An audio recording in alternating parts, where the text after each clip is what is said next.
Пакистан потребовал покинуть страну всех нелегальных мигрантов после того, как виновниками последнего теракта в стране оказались афганцы. Около 20 уйгурских семей находятся под угрозой депортации из Пакистана, если они не покинут южноазиатскую страну до 1 ноября, после того, как правительство распорядилось депортировать всех нелегальных иммигрантов после серии нападений террористов-смертников с участием афганцев, сообщил уйгурский филантроп, живущий в Пакистане. Омер Хан, основатель пакистанского Омер Уйгур Траст, сказал, что около 20 уйгурских семей или около 100 человек, которые бежали из Афганистана и поселились в Равалпинди на севере Пакистана, находятся под угрозой депортации, потому что у них нет афганских или китайских паспортов и пакистанского вида на жительство. По его словам, уйгуры годами обращались за помощью к управлению ООН по делам беженцев в Пакистане, но безуспешно.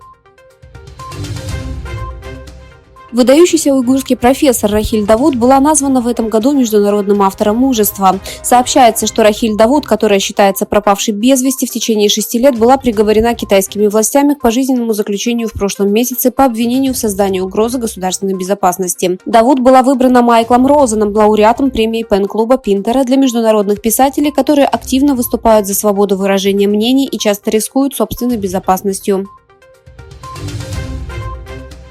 Премьер-министр Австралии Энтони Альбанезе объявил, что китайский и австралийский журналист Чен Лэй, который уже 3 года находится под стражей в Китае по обвинению в шпионаже, был освобожден и уже встретился с семьей. Освобождение Чен Лэй происходит в преддверии запланированного визита Альбанезе в Китай в ближайшие дни.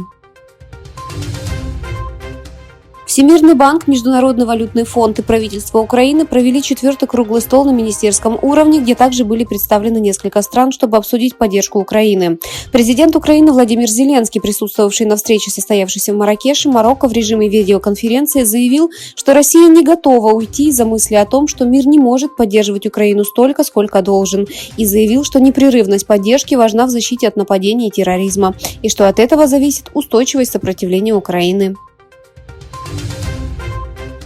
Теракт в китайском консульстве в Сан-Франциско был совершен китайским диссидентом. В инциденте, произошедшем 10 октября 2023 года, сообщалось, что китайский диссидент въехал в консульство на своем автомобиле. По данным американских СМИ, китаец был застрелен силовиками. По словам очевидцев, нападавший кричал: «Где коммунистическая партия Китая?».